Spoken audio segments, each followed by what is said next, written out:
His name was Daniel. He was 9 years old, and he already knew what the other kids thought of him. He sat in the back of the classroom not because he wanted to, but because that was where the teacher had stopped looking. The words on the page never stayed still for him. They moved, they flipped, they ran away before he could catch them. Every morning he would press his fingers flat against the desk and pray that nobody would call his name to read aloud. Sometimes God answered that prayer. Sometimes he didn't. And on the mornings he didn't, Daniel would stare at the floor while the laughter moved through the room like a wave. Not every child laughed, but enough. Somewhere between first grade and second grade, Daniel had learned that there were two kinds of people in this world: the ones who could and the ones who couldn't. He had already decided which one he was. It was a Tuesday in October. The room had emptied, the last backpack had swung out the door. Daniel was still at his desk, not because he was in trouble, just because he didn't want to walk out with everyone else. He heard footsteps, not leaving, arriving.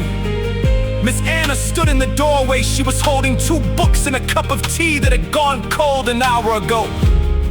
She looked at Daniel the way nobody had looked at him before. Not with pity, not with that tired patience adults use when they've already given up inside, but don't want to show it. She looked at him the way you look at something you recognize. "Daniel," she said quietly, "will you stay a few minutes?" He almost said no. A sparrow landed on the windowsill. He noticed it. He didn't know why. It sat very still, and it looked right at him. For 3 weeks, Miss Anna stayed after class, and for 3 weeks, Daniel came back. Not because the words got easier, they didn't. Not because the shame disappeared, it didn't. He came back because she came back. Every time. There was a night he sat on the edge of his bed and told his mother he wasn't going anymore, that he was stupid, that she knew it and he knew it and everybody knew it, that being helped was worse than being left alone, because being helped meant having to fail in front of someone who was trying. His mother held his face in her hands and said nothing for a long moment. Then she said, "God knew you before you were born, Daniel.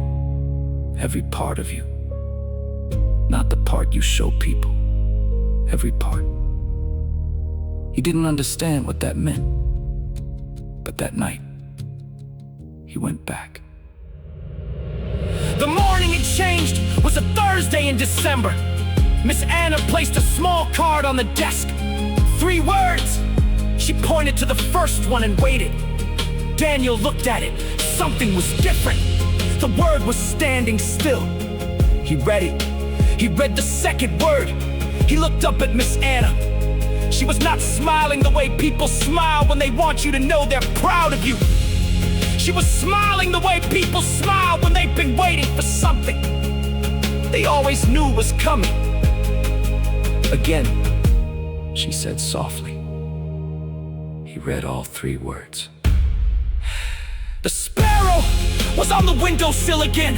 Outside, clouds had been covering the sun all morning. In that moment, they moved. Daniel is 27 years old now.